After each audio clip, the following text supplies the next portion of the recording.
The signal that changed everything. The stars had never seemed so cold. Commander Sarah Chen stood before the observation window of Europa Base, watching Jupiter's massive form cast shadows across the ice moon's surface.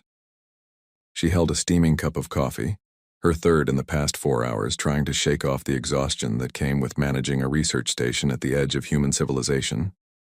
The night shift was always quiet, usually peaceful, but that night would shatter every illusion of peace humanity had ever known. The communications array started screaming first, not the usual beeps and chimes of incoming messages, but a piercing wail that made every technician in the command center clap their hands over their ears. Sarah dropped her coffee, the liquid floating in the low gravity before splattering against the floor. She rushed to the main console where Lieutenant Marcus Webb was frantically trying to shut down the interference. "Commander, I can't stop it," Marcus shouted over the noise. "It's overriding everything. Every frequency, every channel, every device connected to our network. Cut the power to the array," Sarah ordered, her mind racing through protocols, already tried. "It's not coming from our equipment. It's coming from everywhere." The main screen flickered and suddenly the noise stopped. In its place came an image that would burn itself into Sarah's memory forever. The screen showed a massive arena, its architecture alien and grotesque, with curved walls that seemed to breathe and pulse with bioluminescent light. The camera panned across thousands of creatures, their forms varying wildly, some with multiple limbs, others floating in contained atmospheres, all watching something in the center of the arena, with what could only be described as anticipation. Then the camera focused on the arena floor, and Sarah's blood turned to ice. There, in reinforced cages that looked more like torture devices, were humans, men, women, and children from the outer colonies, their clothes torn, their faces marked with terror and exhaustion. Sarah recognized the uniforms, the colony patches. These were people from New Horizon, the settlement on Titan that had gone dark 3 months ago.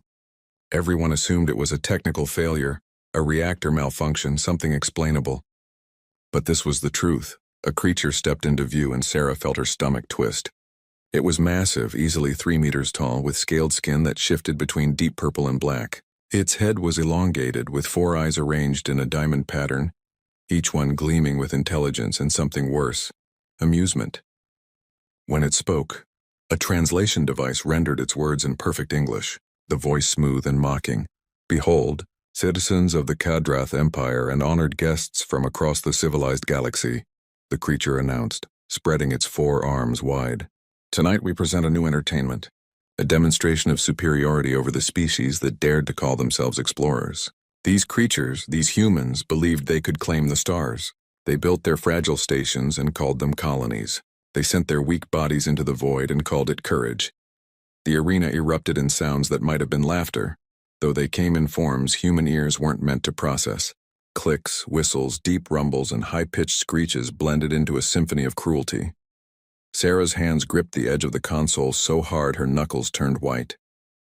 Beside her, Marcus had gone pale, his eyes fixed on the screen with the same horrified fascination that held everyone in the command center frozen. The creature moved to one of the cages and pulled out a young girl, no more than 12 years old.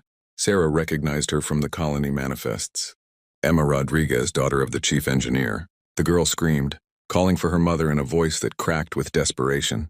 The creature held her up like a trophy and the crowd's noise intensified. "This is what weakness looks like," the creature continued. "This is what happens to species that reach beyond their grasp.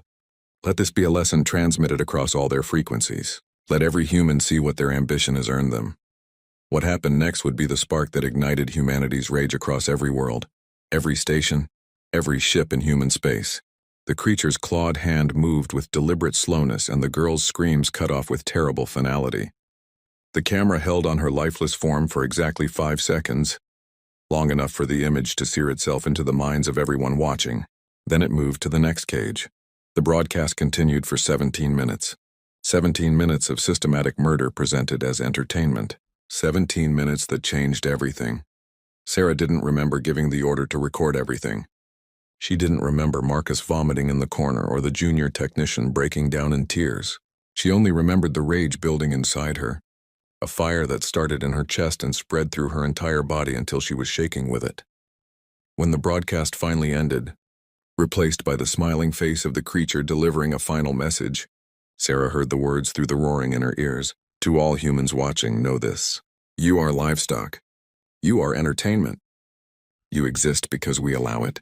Resist and we will broadcast your deaths across the galaxy. Submit, and we might let some of you live as servants. You have one planetary rotation to decide.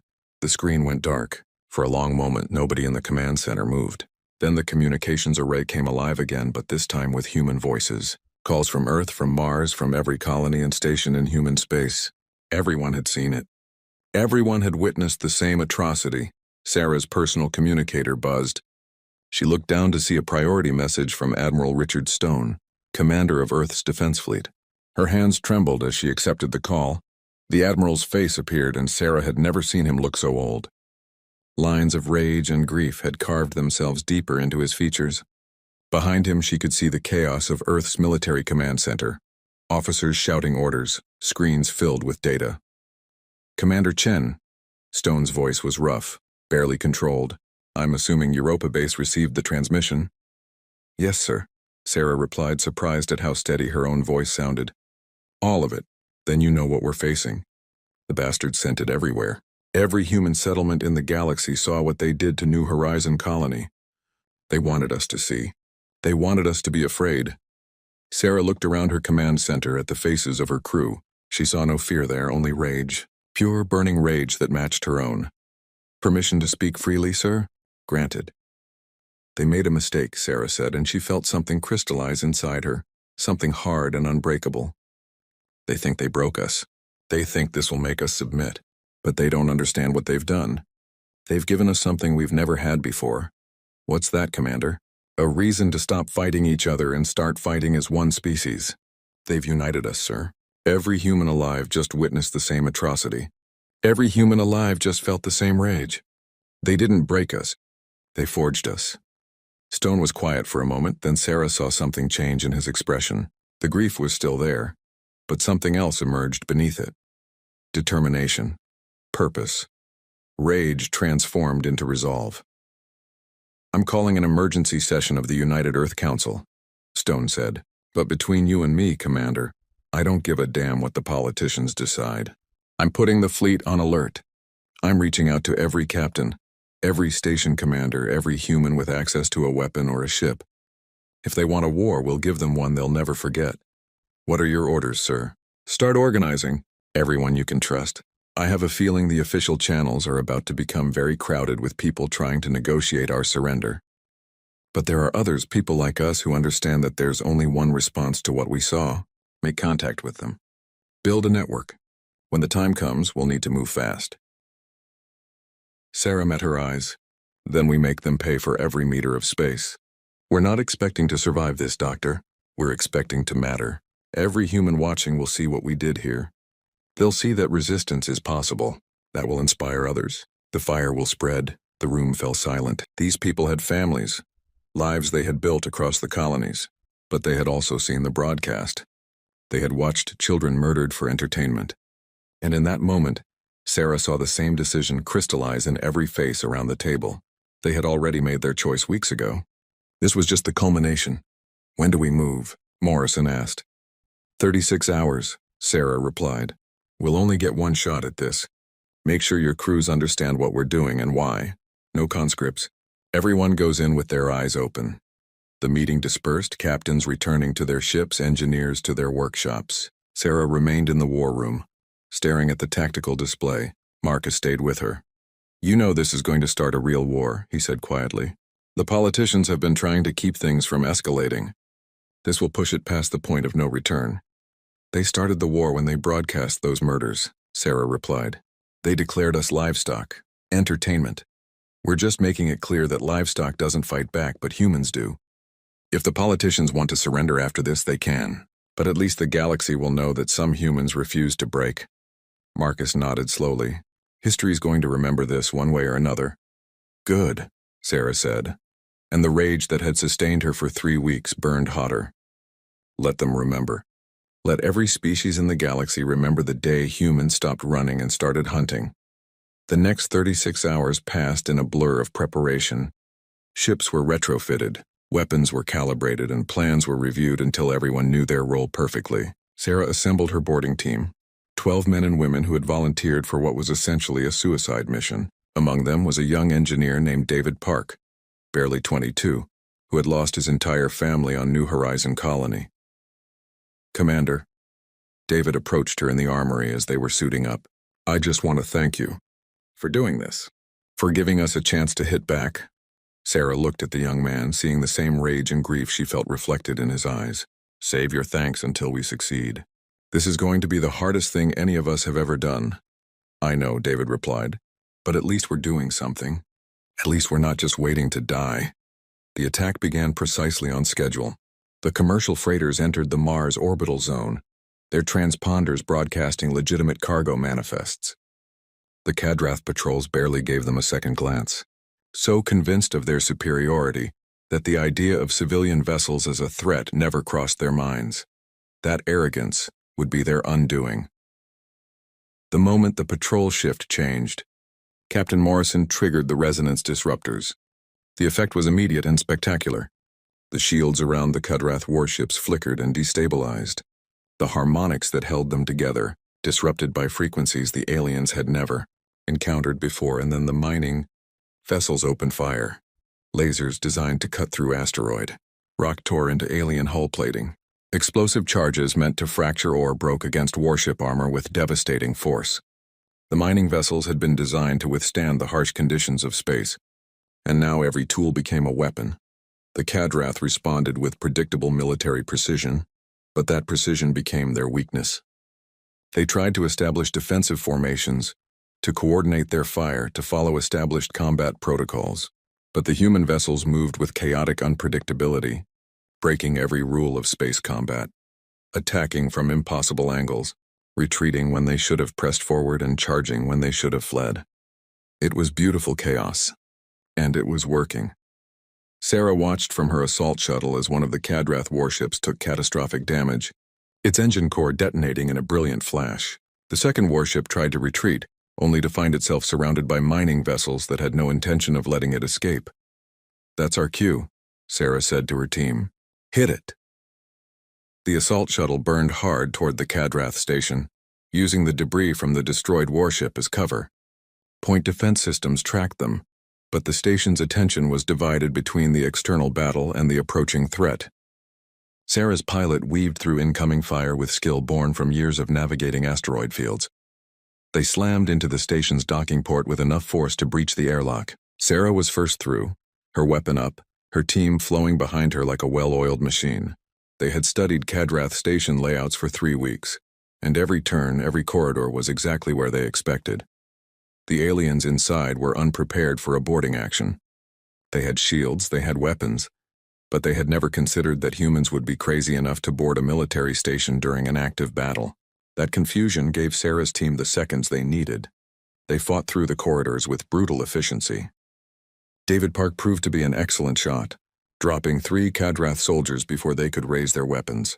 A woman named Rachel Torres took point, her experience as a colonial security officer showing in every tactical decision. The aliens fought back, and Sarah lost 2 team members in the first 5 minutes. But they kept pushing forward, driven by rage that had been building for 3 weeks, by the memory of murdered children, by the desperate need to prove that humans were more than livestock.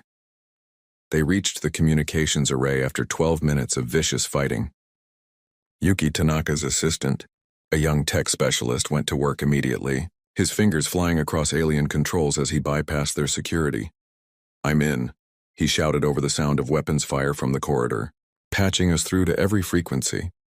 Sarah stepped in front of the camera system, aware that in moments every human in the galaxy would see this. Every alien species monitoring human frequencies would witness this moment. She was covered in blood, both human and alien. Her armor was scorched and dented, but she stood tall, and when she spoke, her voice carried the weight of humanity's rage. "This is Commander Sarah Chen, broadcasting from the Kadrath station above Mars. 3 weeks ago, you murdered our people and called it entertainment.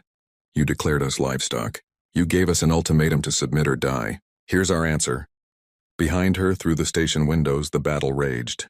2 Kadrath warships were now destroyed, and the third was crippled, limping away from the swarm of mining vessels that harried it like wolves bringing down prey. You thought we would break. You thought we would surrender. But you made one critical mistake. You forgot that humans are survivors. We crawled out of the caves and conquered a world of predators. We survived disasters that should have ended us. We reached for the stars knowing we might die in the attempt. That's who we are. We're the species that refuses to quit. Explosions rocked the station as the Cadrath tried to retake the communications center. Sarah's team held the corridor, but she could hear them falling back under heavy fire. To every human watching this, know that resistance is possible. Know that they can bleed. Know that we don't have to accept their judgment. We're humans. We fight back. We always fight back. She turned to look directly into the camera, and her eyes burned with the rage that had driven her for 3 weeks. And to the Cadrath Empire, to every species that thinks humans are weak, hear this. We're not your livestock. We're not your entertainment. We're your worst nightmare. We're the predators you thought were prey, and we're coming for you. The transmission cut out as a massive explosion tore through the station.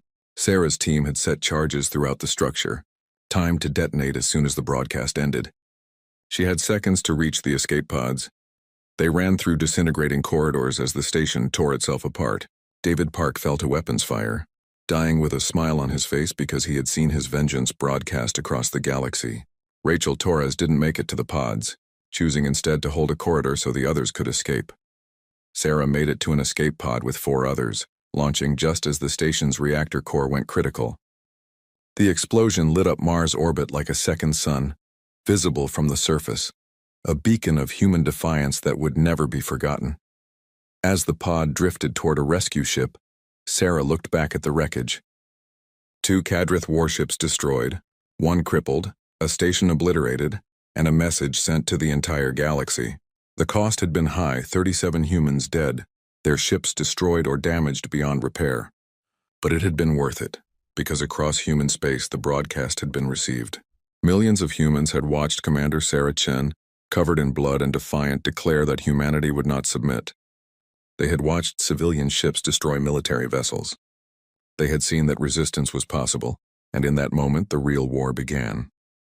Not the war of politicians and diplomats, but the war of ordinary humans who refused to break.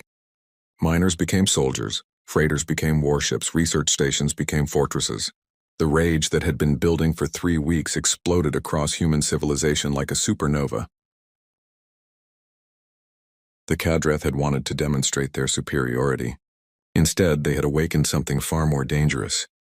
They had united a species that had spent its entire history fighting itself. They had given humanity a common enemy and a common purpose. They had awakened the storm. And as Sarah's pod was recovered by human forces, as the galaxy processed what they had witnessed, one truth became undeniable.